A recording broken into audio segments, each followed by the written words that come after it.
Hello दोस्तों, आपका स्वागत है हमारे चैनल में। तो दोस्तों, आज की इस वीडियो में हम देखेंगे साइंस के बहुत ही इम्पोर्टेंट क्वेश्चन जो रेलवे ने प्रीवियस ईयर के एग्ज़ाम में पूछे हैं। ठीक है, तो चलिए शुरू करते हैं। अगर उससे पहले आपने चैनल को सब्सक्राइब नहीं किया है तो चैनल को सब्सक्राइब कर लें। ठीक है, तो पहला सवाल है, प्रोटीन संश्लेषण में क्षार इवेंट से एक डैश का निर्माण होता है। मतलब कि क्षार इवेंट से किसका निर्माण होता है? आरएनए प्रति का, डीएनए प्रति का, एमआरएनए प्रति। एमआरएनए को आप जानते होंगे, इसे मैसेंजर आरएनए भी कहते हैं। या फिर चौथा ऑप्शन है डीएनए और आरएनए प्रति। तो इसका जो सही आंसर है वो है एमआरएनए प्रति। ठीक है, प्रोटीन संश्लेषण में क्षार इवेंट से एक एमआरएनए प्रति का निर्माण होता है। अगला जो सवाल है वो है, शक्ति यानी कि पावर को किस रूप में व्याख्यायित किया जाता है? ठीक है, पहला ऑप्शन है ऊर्जा स्थानांतरण में किया गया कार्य, या फिर दूसरा ऑप्शन है कार्य करने की दर अथवा ऊर्जा स्थानांतरण की दर, तीसरा ऑप्शन है 1 मिनट में किया गया कार्य, या फिर चौथा ऑप्शन है भार बढ़ाने के लिए आरोपित बल। तो इसमें से किसके द्वारा हम शक्ति को व्याख्यायित करते हैं? जिसका जो सही आंसर है वो है ऑप्शन नंबर दूसरा, कार्य करने की दर अथवा ऊर्जा स्थानांतरण की दर को क्या कहते हैं? हम शक्ति कहते हैं। ओके, अगला सवाल है, निम्नलिखित में से कौन सा एक सरल स्थायी ऊतक नहीं है? ऐसा ऊतक बताना है जो कि सरल स्थायी ऊतक नहीं है। पहला कोलेनकाइमा, दूसरा है जाइलम, या तीसरा है कैम्बियम, या चौथा शीर्षस्त्र विभाज्योतक ऊतक। ठीक है, इनमें से कौन सा ऐसा ऊतक है जो सरल स्थायी ऊतक नहीं है? तो इसका जो सही आंसर है वो है जाइलम। जाइलम ऊतक जो है वो सरल स्थायी ऊतक नहीं होता है। अगला जो सवाल है वो न्यूमेरिकल है। दिया है, एक वस्तु अपनी स्थिर अवस्था से चलना आरंभ करती है। यह 2 सेकंड में 5 मीटर प्रति सेकंड की गति प्राप्त कर लेती है। इसका त्वरण क्या होगा? तो चलिए निकालते हैं। हमें दिया है कि वस्तु स्थिर अवस्था से चलती है, तो मतलब कि इसका प्रारंभिक त्वरण जो होगा वो कितना होगा? 0 होगा। ठीक है, उसके बाद दिया है ये 2 सेकंड में, तो समय कितना हो गया? टी बराबर 2 सेकंड। 2 सेकंड में 5 मीटर प्रति सेकंड की गति प्राप्त कर लेती है।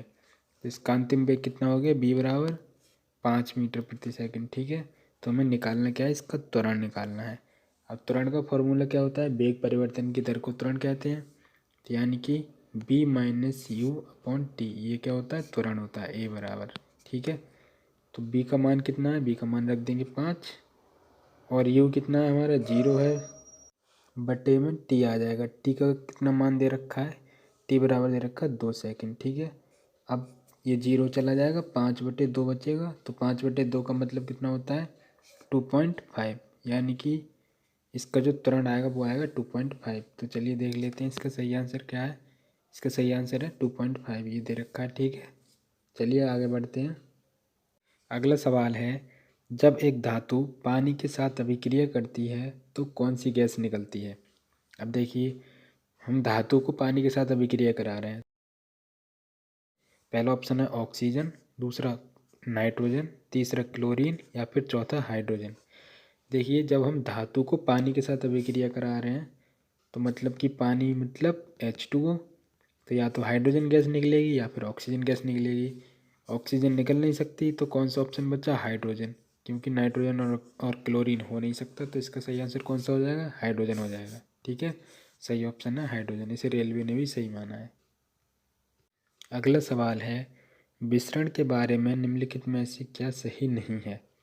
पहला है, गैसों के विसरण की दर ठोस और द्रव की तुलना में अधिक होती है, या फिर दूसरा सही है, विसरण केवल तभी संभव है जब पदार्थ के कण लगातार गतिमान अवस्था में हों, या फिर तीसरा ऑप्शन है, गैसों में विसरण की दर उनके आयतन पर निर्भर करती है, या फिर चौथा ऑप्शन दे रखा है, विसरण में कण उच्च सांद्रता से निम्न सांद्रता की ओर गति करते हैं। तो इसका जो सही आंसर है वो है ऑप्शन नंबर तीसरा। तीसरा ऑप्शन क्या है? गैसों के विसरण की दर उनके आयतन पर निर्भर करती है। ठीक है, तो ये वाला ऑप्शन इसका ठीक हो जाएगा। इसका मतलब है कि विसरण के बारे में ये तीनों कथन तो सत्य हैं, पहला, दूसरा और चौथा, जबकि ये तीसरे कथन है जो कि गैसों के विसरण की दर उनके आयतन पर निर्भर करती है, तो ये कथन गलत हो जाएगा। ठीक है, अगला सवाल है, जिन पदार्थों की गंध अम्लीय या क्षारीय माध्यम में बदल जाती है उन्हें क्या कहा जाता है? प्राकृतिक सूचक, घ्राण या ऑल्फैक्टरी सूचक, संश्लेषित या सिंथेटिक सूचक या फिर अम्ल क्षार सूचक। तो जिन पदार्थों की गंध जो है वो अम्लीय या क्षारीय माध्यम में बदल जाती है उन्हें हम घ्राण या ऑल्फैक्टरी सूचक कहते हैं। ठीक है, तो इसका option number B right answer हो जाएगा। अगला सवाल है, अणु शब्द किसने प्रतिपादित किया? ई रदरफोर्ड ने, जे थॉमसन ने, डेमोक्रिटस ने या फिर जॉन डाल्टन ने। इसके कहने का मतलब है कि अणु शब्द किसने दिया था? तो ये ऑप्शन नंबर सी जो है डेमोक्रिटिस, इन्होंने जो है अणु शब्द दिया था। तो ये इसका राइट आंसर हो जाएगा ऑप्शन नंबर तीसरा, डेमोक्रिटिस। धातुओं के गलनांकों के बारे में भी काफ़ी क्वेश्चन पूछे गए थे। जैसे कि इसमें पूछा है कि टंगस्टन का गलनांक कितना है? 3083 डिग्री सेंटीग्रेड या फिर 3830 डिग्री सेंटीग्रेड या फिर 3380 डिग्री सेंटीग्रेड या फिर 3308 डिग्री सेंटीग्रेड। तो इसका जो सही आंसर होगा वो होगा 3380 डिग्री सेंटीग्रेड। ठीक है, टंगस्टन जो धातु होती है बहुत ही हार्ड धातु होती है, जिसे जो बल्ब होता है उसके फिलामेंट में प्रयोग करते हैं, वही है टंगस्टन। इसका गलनांक होता है 3380 डिग्री सेंटीग्रेड। बहुत ही उच्च तापमान होता है, इसीलिए बल्ब जो होता है वो जलता रहता है, ये धातु पिघलती नहीं है। ठीक है, अगला सवाल है, बल और विस्थापन का गुणनफल कहलाता है त्वरण, भार, कार्य या फिर संवेग। तो एक फॉर्मूला होता है, हम जानते हैं कि W बराबर होता है F/D। इसमें W क्या होता है? W होता है कार्य। ठीक है, तो कार्य बराबर F हो गया बल और D हो गया विस्थापन। तो कार्य बराबर क्या होगा? बल गुणा विस्थापन। तो इसका जो सही आंसर होगा वो क्या होगा? ऑप्शन नंबर सी इसका राइट आंसर होगा, कार्य। ठीक है, कार्य बराबर बल गुणा विस्थापन होता है। इसमें यह भी ध्यान रखें कि कार्य जो है वो एक अदिश राशि होती है। ठीक है, कार्य एक अदिश राशि है, जबकि बल जो होता है वो कैसा होता है? वो सदिश राशि होती है। ठीक है, और विस्थापन भी सदिश राशि होती है। अगला सवाल है, निम्नलिखित धातुओं में से कौन सी कक्षीय तापमान पर द्रव अवस्था में होती है? पारा, टंगस्टन, लेड या फिर ब्रोमीन। तो हमने पिछली बार भी अभी जो पीछे क्वेश्चन आया था उसमें देखा था कि जो टंगस्टन होती है वो सामान्यतः बल्ब में प्रयोग की जाती है, और ये इसका जो मेल्टिंग पॉइंट भी हमने पढ़ा था कितना था? 3808 के करीब था, इतना कुछ। लेकिन हमसे यहाँ पर पूछा है कि कक्षीय तापमान पर कौन सी धातु द्रवावस्था में होती है? तो वो होती है पारा। पारा हमने देखा होगा, थर्मामीटर में प्रयोग करते हैं, वो द्रवावस्था में पाया जाता है। अगला सवाल है जो कि एक न्यूमेरिकल है, ये दिया है, एक किलोग्राम की वस्तु 30 मीटर की ऊंचाई से भूमि पर गिराई जाती है, गुरुत्व बल द्वारा किया गया कार्य होगा। यहाँ पर दिया है कि मान लीजिए जी बराबर 10 मीटर प्रति सेकंड है। पहला ऑप्शन है 30 जूल, दूसरा ऑप्शन 10 जूल, तीसरा ऑप्शन है 0.33 जूल या फिर चौथा ऑप्शन है 300 जूल। तो चलिए इसे सॉल्व करते हैं। यहाँ पर दिया है कि 1 किलोग्राम की वस्तु, तो m का मान कितना हो गया? 1 किलोग्राम। 30 मीटर की ऊंचाई से h का मान कितना हो गया? 30 मीटर। और यहाँ पर g कितना मानने को कहा गया? 10 मीटर प्रति सेकंड। ठीक है, तो हमें क्या निकालना है? किया गया कार्य। कार्य का फॉर्मूला क्या होता है? हमने पढ़ा है mgh। m का मान 1 किलोग्राम दे रखा है, g का मान कितना दे रखा है? यहाँ पर 10 दे रखा है, तो 10 ले लेंगे, और h कितना है? 30। तो जब हम 10 की 30 से मल्टीप्लाई करेंगे तो 300 जूल आ जाएगा, ऑप्शन नंबर डी। ठीक है, तो यहाँ पर दिया हुआ है कि ऑप्शन नंबर डी इसका राइट आंसर हो जाएगा। अगला सवाल है, निम्नलिखित में से कौन सा उच्च तापमान पर आसानी से ऑक्सीकृत नहीं होता, यानी कि आसानी से नहीं जलता है? कुचालक है, सुचालक है, अर्धचालक या फिर मिश्र धातु। तो उच्च तापमान पर भी जो आसानी से नहीं जलता है वो होते हैं मिश्र धातु। ठीक है, ऑप्शन नंबर डी इसका राइट आंसर होगा। मिश्र धातु जो होती हैं वो उच्च तापमान पर भी आसानी से नहीं जलती हैं। अगला सवाल है, कॉपर के एक अणु में कितने परमाणु होते हैं? 6.022 10 की पावर 24 या 6.022 10 की पावर 23, या फिर तीसरा ऑप्शन है 6.022 गुणा 10 की पावर 25, या फिर चौथा ऑप्शन है 6.022 गुणा 10 की पावर 22। तो ये बहुत ही ट्रिकी क्वेश्चन है, और यहाँ पर चाहे कॉपर हो या और कोई सी भी धातु हो, हमेशा उसके एक अणु में हमेशा ही एक निश्चित संख्या में परमाणु होते हैं, और वो होते हैं 6.022 गुणा 10 की पावर 23 परमाणु। ठीक है, तो इसका जो राइट आंसर हो जाएगा वो हो जाएगा ऑप्शन नंबर बी, 6.022 गुणा 10 की पावर 23 परमाणु। तो अगला सवाल है जो कि न्यूमेरिकल है, और सवाल है कि एक 10 किलोग्राम की वस्तु 5 मीटर प्रति सेकंड की गति से गतिमान है, वस्तु की गतिज ऊर्जा क्या होगी? 2 जूल, 50 जूल, 125 जूल या फिर 25 जूल। तो चलिए इसे सॉल्व करते हैं। दिया है कि वस्तु का वजन कितना है, 10 किलोग्राम, m बराबर 10 kg। ठीक है, वस्तु की गति यानी कि गति कितनी है इसकी, तो 5 मीटर प्रति सेकंड। वेग कितना है, 5 मीटर प्रति सेकंड। पूछा है गतिज ऊर्जा। ठीक है, गतिज ऊर्जा का फॉर्मूला क्या होता है, हाफ एम बी स्क्वायर। ठीक है, तो इसे अप्लाई कर देते हैं।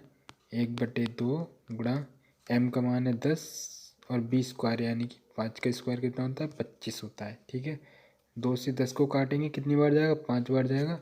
25 की 5 से मल्टीप्लाई करेंगे तो कितना आएगा, 125 जूल।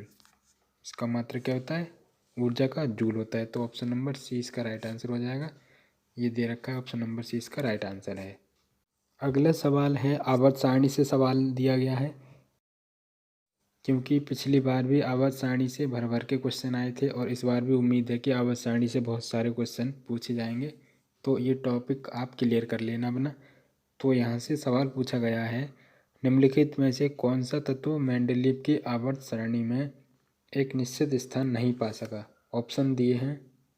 पहला ऑप्शन है हाइड्रोजन, दूसरा है सल्फर, तीसरा ऑप्शन है ऑक्सीजन या फिर चौथा ऑप्शन है नाइट्रोजन। तो इसका आंसर आई होप कि आप सब लोग जानते हैं।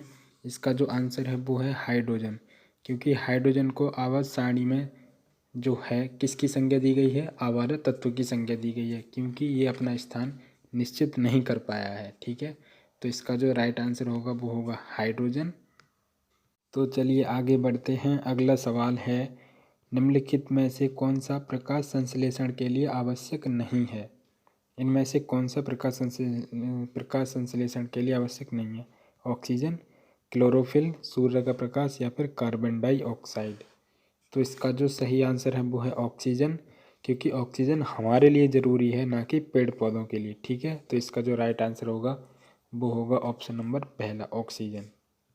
अगला सवाल है, एक वस्तु को अवतल दर्पण के सामने उसके फोकस बिंदु और वक्रता केंद्र के बीच स्थित एक बिंदु पर रखा गया है। निर्मित होने वाली छवि होगी आभासी और सीधी, या फिर वास्तविक और उल्टी, या फिर आभासी और उल्टी, या फिर चौथा ऑप्शन है वास्तविक और सीधी। तो इसका जो सही आंसर होगा वो होगा ऑप्शन नंबर दूसरा, वास्तविक और उल्टी। ठीक है, अगला सवाल है, मुक्त रूप से गिरना केवल किसमें संभव है? वायु में, समुद्र में, वातावरण में या फिर निर्वात में? आई होप कि इसका आंसर आप सबको आता ही होगा।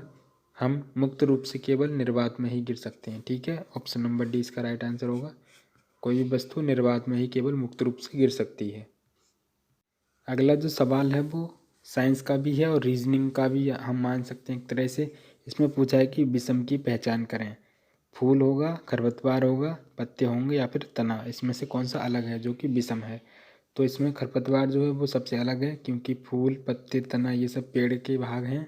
तो ये खरपतवार जो है वो इनमें से अलग हो जाएगा। अगला सवाल है, लैंगिक प्रजनन के दौरान जब दो अलग अलग जीवाणु कोशिकाएं संयोजित होती हैं तो वे किसका निर्माण करती हैं? पहला ऑप्शन है युग्मनज, जिसे हम जायगोट कहते हैं।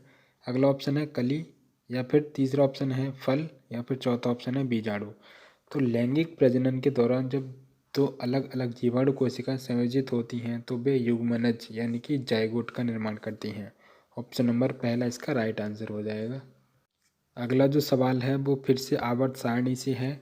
सवाल है, ऑक्टेट, यहाँ पर ऑक्टेटस नहीं ऑक्टेव होगा। ऑक्टेव का न्यूलैंड सिद्धांत केवल कहाँ तक लागू होता था? पहला ऑप्शन कैल्शियम, दूसरा ऑप्शन दिया है क्लोरीन, तीसरा ऑप्शन है सल्फर, या फिर चौथा ऑप्शन है पोटेशियम। तो जो ऑक्टेव का लॉ था, ऑक्टेव सिद्धांत जो था वो कहाँ तक लागू हुआ था? वो केवल कैल्शियम तक ही लागू हुआ था। ऑप्शन नंबर पहले इसका राइट आंसर होगा। हाँ, पहला दे रखा है, कैल्शियम तक ही लागू हुआ था। न्यूलैंड का अष्टक सिद्धांत।